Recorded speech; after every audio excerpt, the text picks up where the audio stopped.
chill seeping through the bedsheets was the first clue, a stark contrast to the familiar warmth of my last moments. Then, the smell, not the faint, lingering scent of lavender and old paper that clung to our shared study, but something crisp, almost medicinal, with an underlying hint of expensive dust. My eyes fluttered open, adjusting to the muted light filtering through heavy velvet curtains that weren't mine.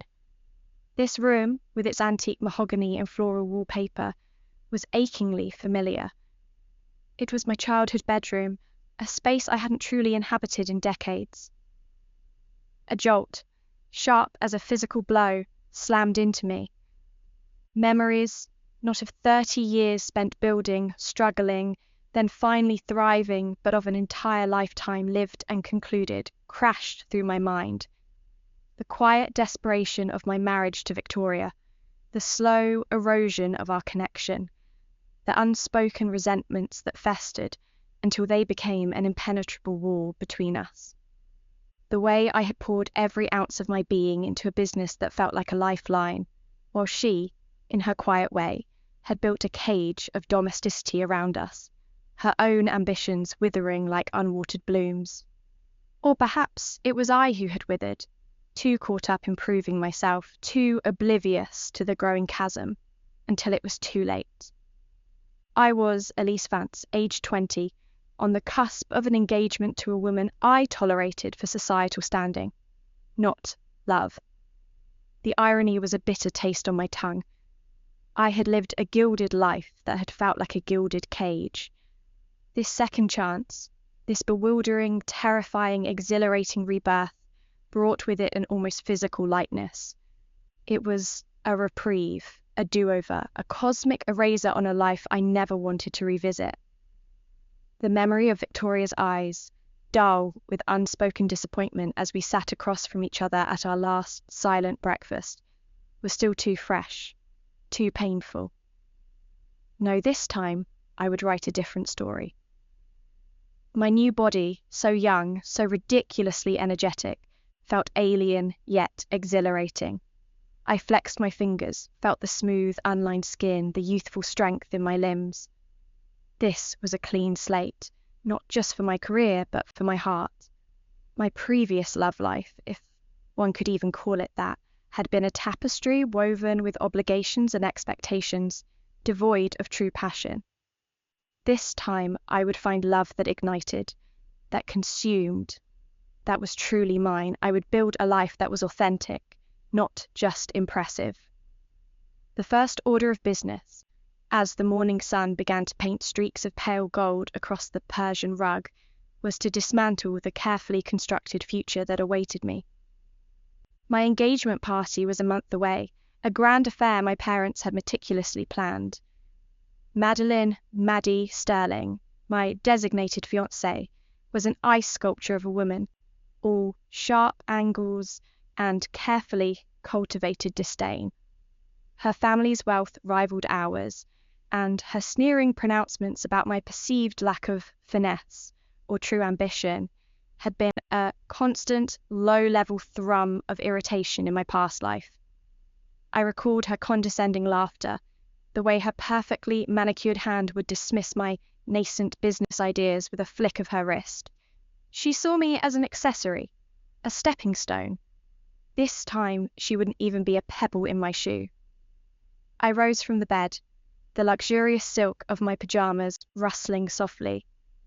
My reflection in the ornate mirror showed a younger face, a face full of potential, unmarred by the weary lines that had begun to etch themselves around my eyes in my previous existence. I met my own gaze, a steely resolve hardening my youthful features. The first battle was against the past, against the expectations of my family. My father, Arthur Vance, was a man carved from old money and iron will. He wouldn't take kindly to a broken engagement, especially one that threatened to unravel our carefully cultivated social standing. But I held a secret weapon, the market insights, the economic downturns, the corporate blunders that had nearly crippled Vance Holdings in my previous timeline. This time, I'd offer him not just a rebellion, but a solution a strategic move that would not only protect our family fortune, but expand it beyond his wildest dreams. If heaven gave me a second chance, I shall share it with the ones who need it most. The clinking of porcelain and the distant murmur of voices drifted up from downstairs. Breakfast. It was time. I dressed in a tailored navy suit, a choice that felt more business than casual for a morning meal, a subtle statement of my new intent. My patent leather heels clicked softly on the polished marble as I descended the grand staircase, each step a deliberate affirmation of my rediscovered agency. My father was already ensconced at the head of the long mahogany dining table, engrossed in the morning's financial paper, the scent of his expensive cologne mingling with the aroma of freshly brewed coffee. My mother, Eleanor, fussed over a towering vase of roses, their velvet petals a deep, intoxicating red. "Elise, darling, you're up early," my mother chirped, her voice a delicate chime. She didn't look up, too absorbed in arranging a runaway rosebud. "Father, I need to speak with you, urgently." My voice, though young, carried an unfamiliar gravity that made my father slowly lower his paper, his piercing blue eyes identical to my own, narrowing slightly. Yesterday, I was probably a whiny girl. Today, I was a wary woman holding too many years of life in her. He gestured to the empty seat beside him. "What is it, Elise? You look as if you've seen a ghost." "Worse, I've seen the future, and it requires immediate action." I settled into the chair, the cool leather a stark contrast to the fire in my belly. "I'm calling off the engagement to Madeline Sterling." The silver fork clattered from my mother's hand, echoing sharply in the cavernous dining room. Eleanor gasped, her face draining of colour. "Elise Victoria Vance, what nonsense is this?" My father, however, simply stared at me, his expression unreadable. He knew I wasn't prone to dramatics, at least to this extreme. "Explain." "Madeline Sterling is not the partner I need, nor the one this family deserves. More importantly, her connections will be a liability, not an asset, in the coming years. But that's merely a personal preference. What I have for you are facts, Father.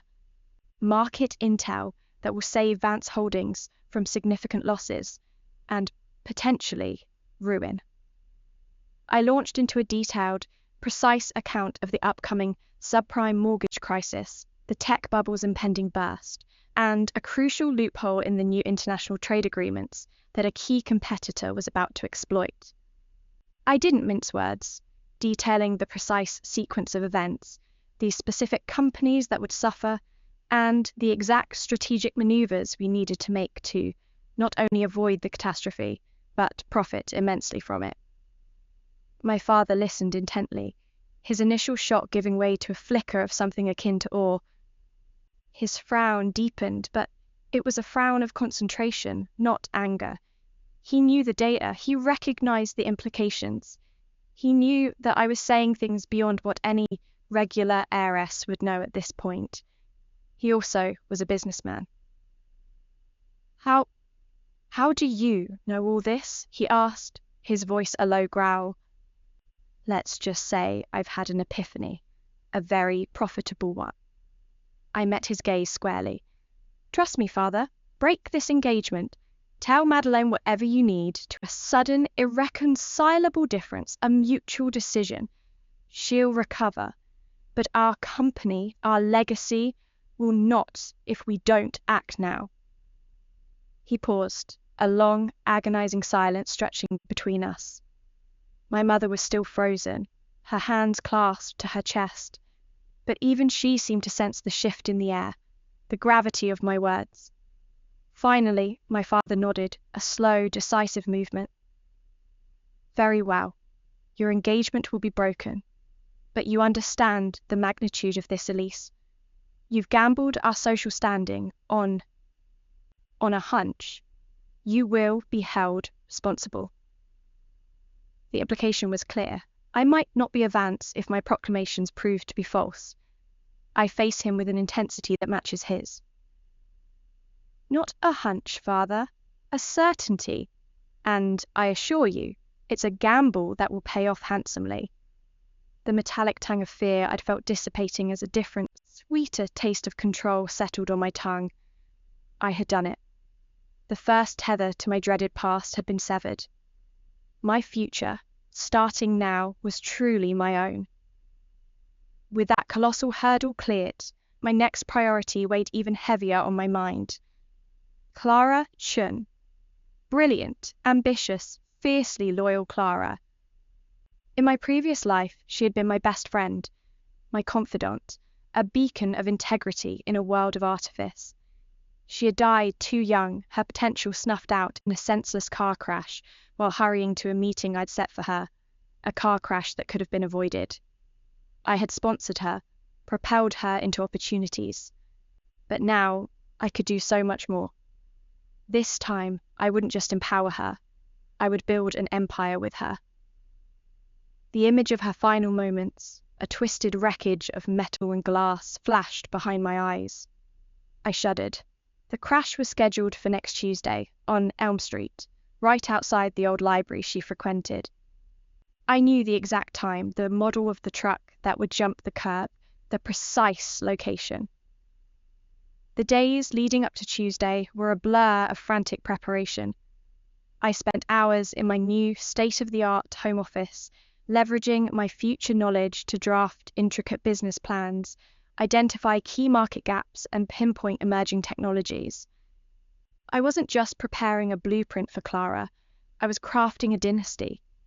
The scent of ozone from the printer, the quiet whir of the computer fans, the clatter of keyboard strokes, these were the sounds and smells of my liberation, the symphony of a carefully orchestrated new beginning. Tuesday arrived, a grey, blustery day that mirrored the anxiety churning in my stomach. I skipped my morning classes, offering a flimsy excuse about a family emergency. I drove my sleek new silver convertible, a gift from my now impressed father, straight to Elm Street, parking strategically a block away from the library. My hands gripped the steering wheel, knuckles white.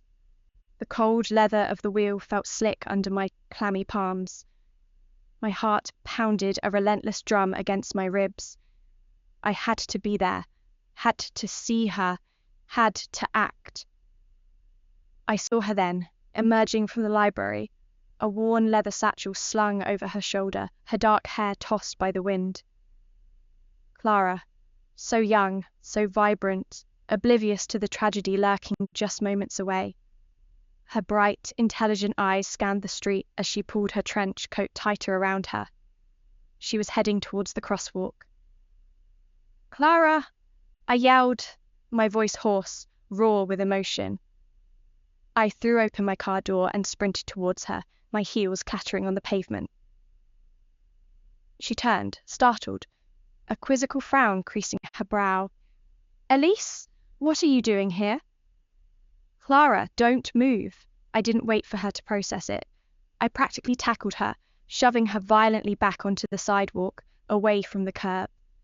Just as the words left my lips, a deafening screech of tires ripped through the air, followed by the sickening crunch of metal. A behemoth of a delivery truck. Its brakes clearly failed, surged over the curb precisely where Clara had been standing a split second before, smashing into the old oak lamppost with a sickening crack. Shards of glass exploded outwards, glinting lethal in the dull light. Acrid smoke billowed from the engine, mingling with the metallic tang of burning rubber. People screamed, a cacophony of terror and shock. Clara gasped, clinging to me, her body trembling. "Elise, what just happened?" Her gaze, wide with fear, fell upon the crumpled lamp-post and the mangled wreckage of the truck, then back to the asphalt where she would have been. "You almost died," I stated, my own voice shaky, adrenaline coursing through my veins. "I saw it. I acted on instinct." It sounded weak, but in the immediate aftermath of such chaos, she seemed too stunned to question it. I pulled her into a tight embrace, feeling the frantic thump of her heart against mine. The smell of exhaust fumes and burnt oil filled the air, acrid and sickening. This hug wasn't just comfort, it was fierce relief, a desperate apology to the cosmos for the life I'd failed to save before. Once the chaos subsided, the emergency services arrived, and we had given our statements, albeit vague ones on my part. I drove Clara to a quiet cafe, far from the lingering smell of burning rubber and fear. We sat in a secluded booth, the soft jazz music a soothing balm after the trauma. She was still pale, her hands visibly trembling around her lukewarm tea. "Elise, how did you know?" she asked, her voice barely a whisper, her eyes still haunted. I took a deep breath. "Clara, I know this sounds insane, but I have a vision for us, a future. And in that vision, you're not just alive, you're thriving. We're building something incredible together." I pulled out a sleek, leather-bound portfolio from my briefcase. The weight of it in my hands felt substantial, like the future contained within. "This is it. The blueprints for your dreams. My dreams. Our dreams." Her brow furrowed in confusion as I pushed it across the polished table, but our years together keeps her from throwing it back at my face. "What is all this?" "In here," I began, my voice filled with a conviction that brooked no argument, "is the seed for a global tech enterprise, tailored perfectly to your genius.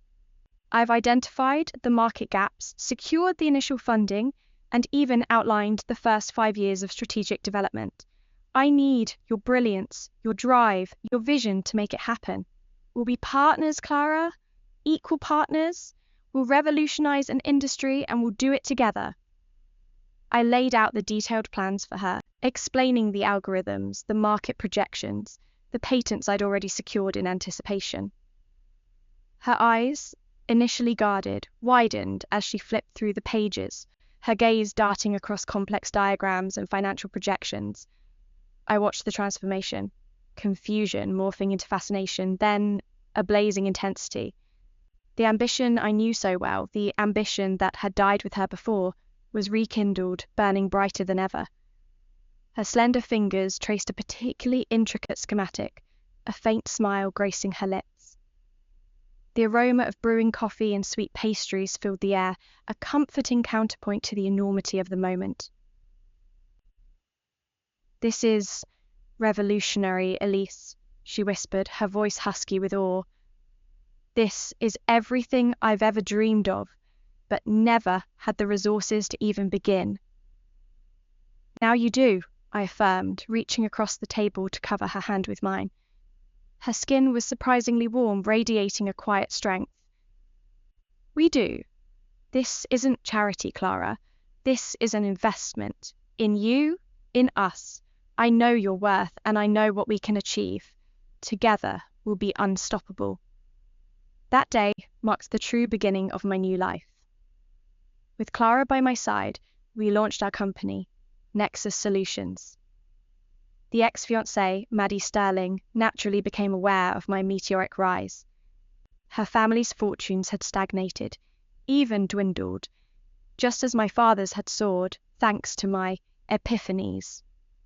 The whispers of how I'd broken off our engagement to pursue my own ventures, fueled by my family's rejuvenated wealth, must have chafed. Maddie, ever the viper, began to strike. The attempts were predictable, almost quaint in their transparency, given that I'd lived through similar, albeit less organized, skirmishes in my past life. First came the social ostracism, the thinly veiled insults delivered at charity galas, the spreading of rumors about my unethical business practices or my questionable personal life. I met each with a cool smile and a devastatingly accurate counter-rumor about Maddie's own family's financial woes, or a carefully placed article showcasing Nexus Solutions' integrity and groundbreaking charitable initiatives. My past life's experience had taught me the intricate dance of high society, the subtle art of wielding influence and information, a blueprint or tapestry of monumental what not to do's. The clinking of crystal glasses, the murmur of hushed conversations, the faint scent of designer perfumes, these were the battlegrounds upon which I calmly dismantled her attacks. Then came the business sabotage. Manufactured scandals, attempts to poach our nascent talent, rumours sown among our investors. But I had prepared for every contingency. Every contract was ironclad, every patent meticulously secured, every key employee offered incentives Maddie couldn't hope to match. I had anticipated her moves even before she made them, thanks to the replay of my previous life. The thrill of outmaneuvering her, of seeing her carefully constructed schemes unravel before they could even take root, was exhilarating. The scent of fresh ink on new contracts, the hum of servers processing our ever-growing data, the satisfied sigh of a deal closed. These were the sweet victories against her bitterness. But Maddie, in her desperate rage, made a crucial tactical error. She turned her venom not just on me, but on Victoria. My ex-wife in this new timeline was pursuing her acting dreams with a quiet determination. She had found a promising role in an indie film, a project that was gaining traction and critical acclaim. We had some contact in school before, even some rumours spread about our relationship, but now I haven't bothered to contact her. Maddie, seeing an opportunity to hurt someone connected to me, orchestrated a smear campaign, leaking fabricated stories about Victoria's alleged unprofessionalism and difficult behaviour on set, threatening to derail her burgeoning career. When I learned of it, a cold fury settled in my stomach. I hadn't loved Victoria in my past life, not in the way one should. Our relationship had been a carefully constructed edifice, admired from afar but hollow within. But I also didn't hate her. I simply recognised that we weren't meant to be, and I certainly didn't want her to suffer for someone else's petty vendetta. She was, after all, an old acquaintance who deserved her own clean slate. Using the same resources and foresight I'd employed to build Nexus Solutions, I meticulously mapped out Maddie Sterling's weak points. I uncovered her family's clandestine offshore accounts, their dubious business dealings, their involvement in several environmental scandals that they had painstakingly covered up. The investigations were swift, brutal, and utterly devastating. Within weeks, Maddie Sterling's company was facing multiple lawsuits, her family's reputation in tatters, their assets frozen, and their carefully constructed empire crumbling to dust. I moved with surgical precision, leaving no trace of my involvement besides the sheer, undeniable weight of the evidence I'd discreetly fed to the authorities and an investigative team I'd carefully cultivated.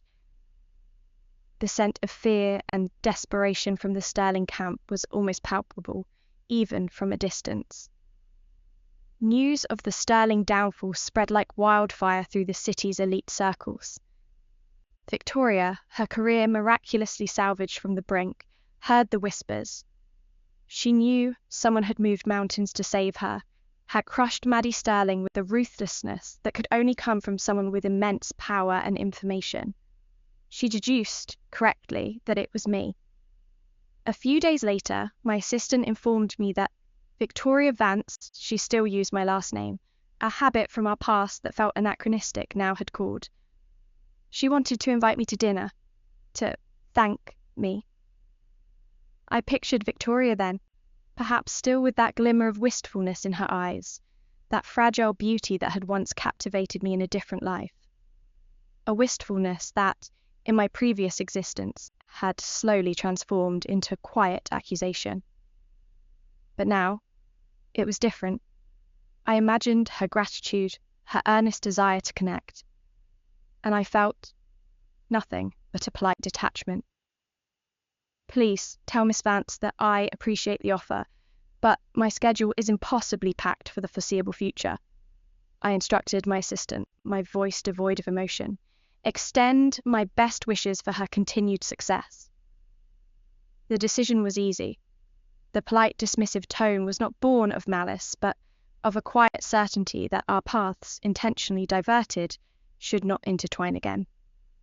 My past with Victoria was a closed book, respectfully shelved. I had wished her well in my previous life, and I wished her well in this one, but from a comfortable distance. The taste of closure lingered on my palate, clean and sweet. My third act, the most profound and unequivocally joyful one, was yet to come. It was for me in this life. With Clara. Nexus Solutions had exploded past even my original projections. We had built an empire, not just of wealth, but of genuine innovation and ethical practice. The world-changing algorithms, the sustainable technologies, the philanthropic endeavors, they were all testaments to our shared vision, our combined brilliance. Our partnership had deepened with each passing year, transcending the professional.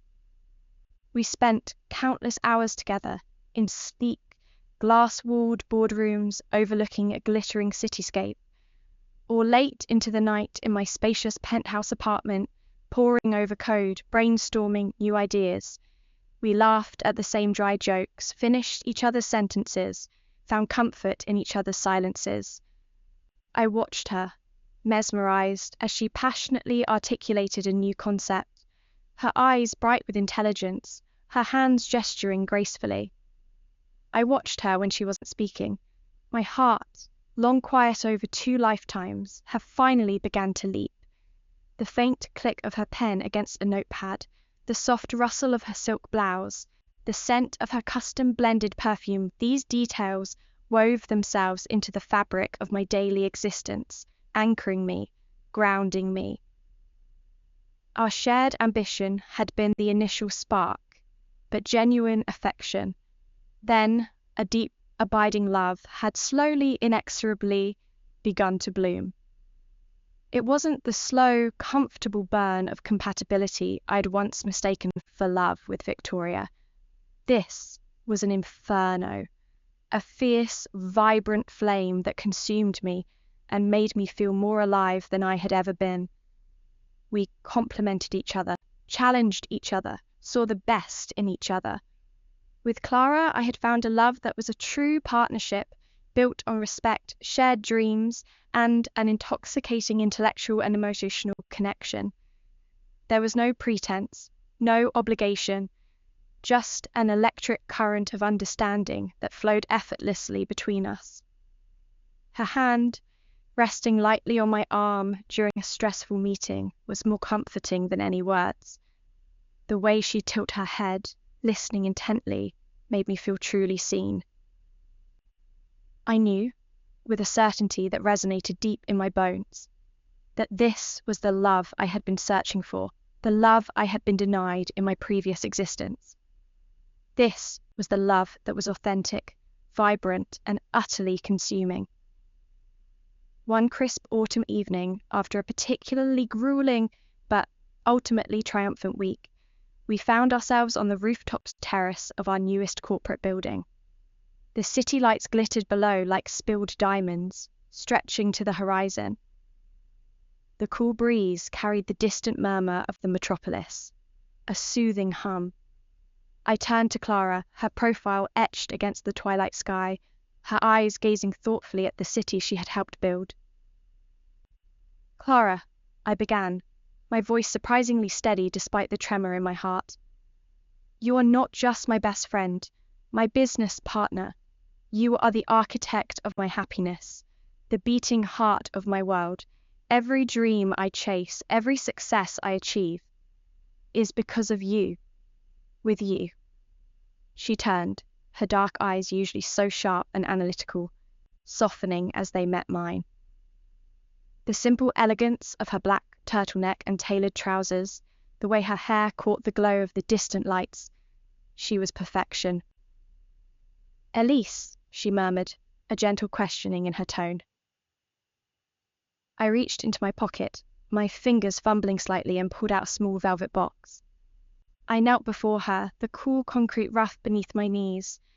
but I felt nothing but exhilarating anticipation. The city hummed around us, but it was as if our moment was encased in a bubble of perfect silence. "Clara Chun," I said, opening the box to reveal a stunning emerald-cut diamond, simple yet exquisite, cradled within a platinum setting. "Will you marry me? Will you do me the incredible honor of spending the rest of this extraordinary life with me?" A gasp escaped her lips, quickly followed by a brilliant, incandescent smile that outshone all the city lights. Tears welled in her eyes, mirroring the joyful surge in my own. She didn't hesitate. "Yes, Elise, 1,000 times. Yes." She pulled me up, and I enveloped her in a fierce, joyful embrace. Her lips, soft and warm against mine, tasted of sheer, unadulterated happiness, a taste I knew I would cherish for the rest of my days. The ring slid easily onto her finger, catching the last vestiges of twilight, a beacon of our shared future.